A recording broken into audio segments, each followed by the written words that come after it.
Olá, comunidade do conhecimento começando hoje com muitas atrações para você.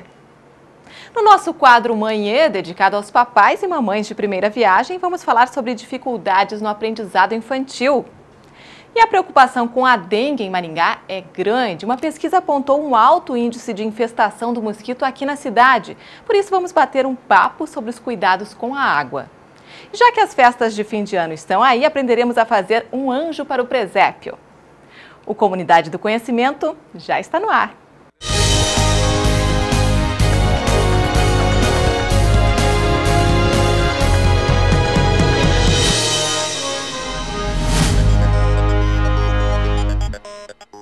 E hoje é dia de quê? Dia Internacional contra a Corrupção.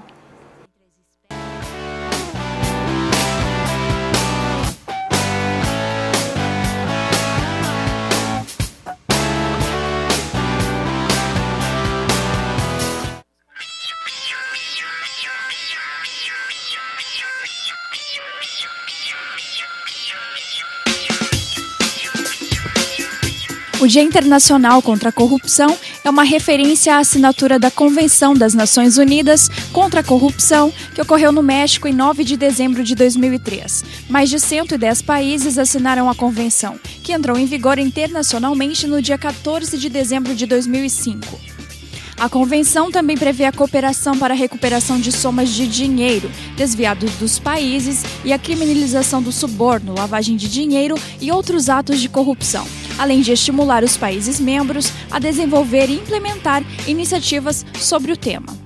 A comemoração acontece em diversos estados brasileiros, com o intuito de contribuir para o desenvolvimento de atitudes e de habilidades necessárias ao exercício de direitos e deveres na relação recíproca entre o cidadão e o Estado.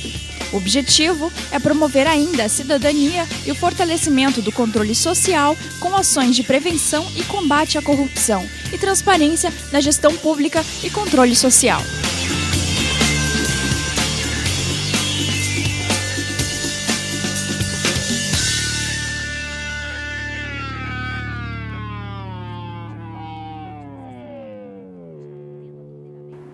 Hoje é dia do nosso quadro Manhã, dedicado aos papais e mamães de primeira viagem. Vamos falar sobre dificuldade no aprendizado das crianças.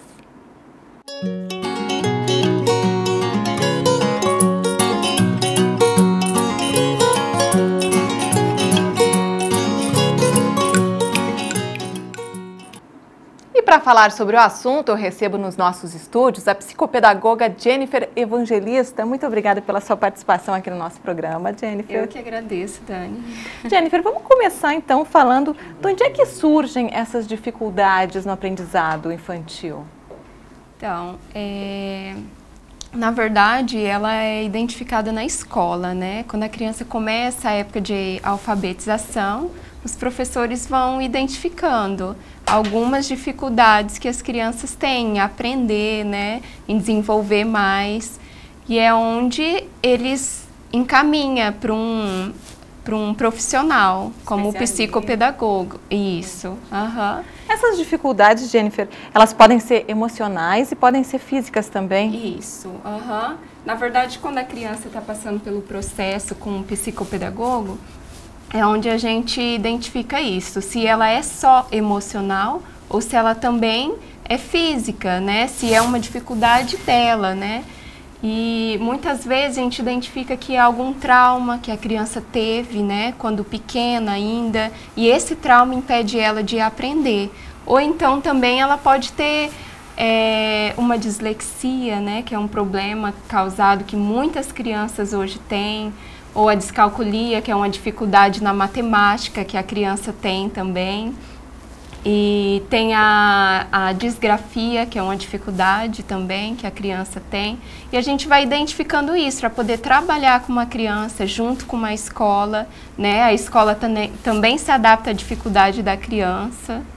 E quais são os sintomas, como que os pais, principalmente, podem perceber que a criança está com essa dificuldade? Sim. Assim, os pais hoje têm muita dificuldade de acompanhar os filhos em casa, nas tarefas, né? Não quer participar da vida da criança na escola, e isso é muito importante, muito mesmo. Porque nesse tempo os pais vão identificar que o filho ele não está aprendendo, ele não está conseguindo avançar, né? E muitas vezes é a escola, a maioria das vezes quem identifica é a escola. Os pais têm essa dificuldade pela correria, né? Pelo ativismo que a gente tem hoje em dia, essa dificuldade de identificar isso no filho. A maioria das vezes quem identifica é o professor, que está ali, né, todo dia com ele, que está vendo que alguns alunos estão avançando e aquele está ficando para trás. Aí é onde ele percebe que aquela criança tem um problema. Né? Se fala muito hoje no déficit de atenção, né? Até que ponto a gente pode dizer que a criança está com déficit de atenção ou realmente é alguma coisa da criança mesmo, aquela dá atenção para outra coisa, enfim. Como saber que realmente ela está com esse problema, doutora? Assim, o déficit de atenção, às vezes ele é confundido, né? Porque a criança hoje em dia ela é muito acelerada, né? Ela tem assiste muito televisão, tem muitas coisas para fazer, né? Tem criança que tem um dia a dia assim bem corrido, como a gente, adulto, né? Então ele fica meio acelerado e às vezes é confundido a déficit de atenção com esse aceleramento da criança, né? Por uma criança mais agitada e tal. Então, assim, tem que ter muita, assim, cautela para poder dizer que a criança está com TDAH, né? Que é o transtorno de déficit de atenção e a hiperatividade, que hoje em dia o filho está um pouco mais agitado, faz uma bagunça um pouco mais, você já, né, já rotula aquela criança, essa tem déficit de atenção. Vamos lá, encaminhar, daí a criança já tem que tomar uma Ritalina, né? Que é um caso também bem falado hoje em dia. Então, a criança, ela realmente tem que passar por um processo, né? Por um processo de testes, né? Um acompanhamento na escola, com a família, para saber se realmente ela tem essa déficit de atenção. Uhum. E como que a psicopedagogia lida com todos esses transtornos, distúrbios aí? Sim. A gente trabalha com essa dificuldade de aprendizagem mesmo, né? Quando é encaminhado para a gente vai trabalhar assim, a gente tem a anamnese, que a gente analisa a vida emocional da criança, né, que faz parte de tudo isso. Hoje em dia a gente trabalha com muitas crianças que têm muitos traumas, né, muitas dificuldades de lidar e os pais acham que não, é criança, vai passar, mas não, né. Então a gente trabalha tudo isso, trabalha com os pais, com a escola. E nesse processo de teste de raciocínio, a gente vai descobrindo qual é a dificuldade específica da criança.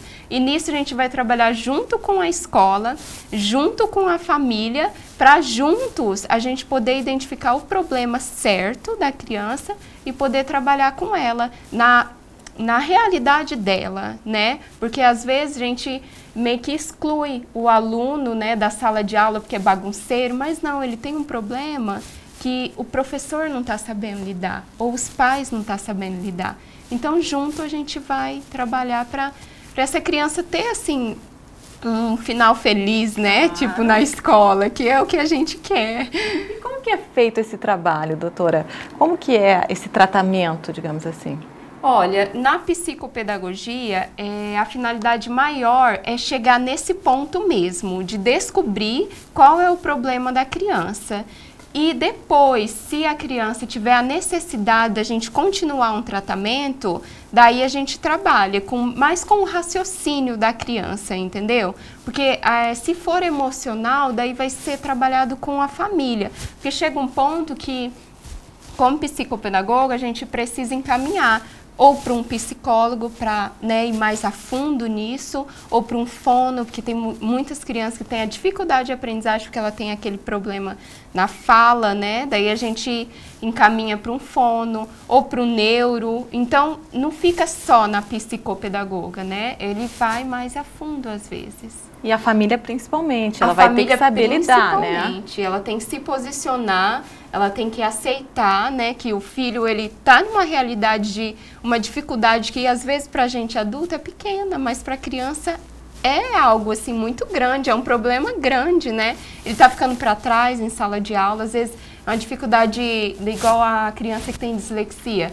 Ela tem dificuldade de identificar a direita, a esquerda, em colocar em ordem, um exemplo, o alfabeto, né? Ela fala A, C, imagina, a vergonha. Aí é onde entra o bullying também, né? Porque ele é maltratado entre os amigos. Então, por que não a gente não dá uma atenção maior para essa criança que está, né, tendo essa dificuldade? Muitas vezes a gente acha que é normal, né? Que ele vai saber lidar. E é um problema, a criança não sabe lidar com isso.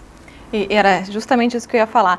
É um problema que pode acarretar outros problemas caso não for tratado, né, doutora? Tratado, é. Como os pais hoje em dia pensam que...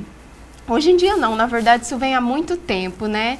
Pensa que é simplesmente vai lá para a escola, aprende, aí cobra, né? Cobra, exige algo da criança, exige que ela tenha notas boas, que ela tenha tudo, e não dá atenção para esse problema. Então, se o pai ou a mãe, né, a família, ou o responsável, né, não assim, valorizar a dificuldade dessa criança e caminhar com ela, ela vai ficar para trás, né? É um problema que não vai ser tratado.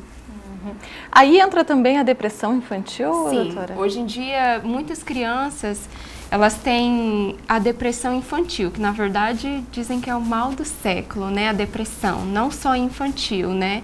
E as crianças, elas vão ficando meio quietas, né? Principalmente tem criança que, que não é mais criança, o adolescente, ele dorme muito, né? Então, aí às vezes você pensa, é normal do adolescente, mas não, às vezes já está surgindo um problema, é uma depressão. Por quê? Ele é ali, na escola, ele é excluído, tanto do professor às vezes, né? Ou às vezes pela dificuldade mesmo de lidar com aquele problema, né? O professor age assim e não ter identificado isso. Ou às vezes a família exclui aquela criança dos outros filhos, que às vezes está se, né, destacando mais na família, aí exclui aquela que se destaca menos. E ele vai se sentindo rejeitado na escola, em casa. E assim, às vezes aquela referência que ele tem falado para ele que, né, não, você não consegue, né, e a criança vai se sentindo rejeitada, aquilo vai ficando dentro dela. É onde vai surgindo a depressão infantil. E entre outras coisas também, né, que tem muitos assuntos para falar sobre o que causa essa depressão na criança. E esses problemas, doutora, são mais fáceis de identificar quando a criança está naquela fase de alfabetização ou dá para perceber também quando elas estão já mais adiante, lá por 7ª, 8ª série? Alguns, Dani. Alguns dá para identificar na fase da alfabetização, como a descalculia, né? Que é a dificuldade na matemática. Você está ali alfabetizando, está ensinando, então você vai percebendo que aquela criança ela não está evoluindo. Mas dá para você descobrir isso, às vezes, até quando a criança está no ensino superior, já é adulta. E algumas vão descobrir que ela tem que trabalhar de uma outra forma. Tem pessoas que ela não conseguem se destacar individualmente, elas têm que ter um grupo para elas conseguirem estudar, entendeu? E elas não identificou isso nela ainda, né? Simplesmente pensa assim, eu tenho um problema, mas não sabe qual é. Isso realmente os pais só vão conseguir ver se acompanharem os filhos, né? É numa conta matemática que o filho traz da escola, que o pai pode ver junto, é isso, doutora? Sim, vai olhando o caderno, vai vendo que, né, que não está evoluindo, acompanha na escola, né, conversa. Assim, tem uma pesquisa que eles falam como é importante na evolução da aprendizagem da criança o acompanhamento dos pais. Tipo assim, os pais ir lá e falar, nossa, como você tá bem, nossa, isso aí é assim mesmo, a paciência para ensinar, sabe? Que a criança não consegue, a mãe vai lá e fala, não, você consegue, vai devagar, é um processo. Ele se sente confiante, né? Então, é importante, é um incentivo, né? Doutora, muito obrigada pela sua participação aqui no nosso programa. Quer deixar os seus contatos pro pessoal de casa? Sim, quem quiser, né, quiser entrar em contato comigo, meu celular é 9971 1536 e eu tenho a página no Face também, que tá como psicopedagoga Jennifer Evangelista. Também pode entrar em contato comigo através da página. Muito obrigada, eu que agradeço, doutora. Né? Parabéns pelo seu trabalho. Obrigada. Agora a gente vai para um rápido intervalo, mas não sai daí, porque ainda vamos ensinar você a fazer um anjinho para o presépio. Já voltamos.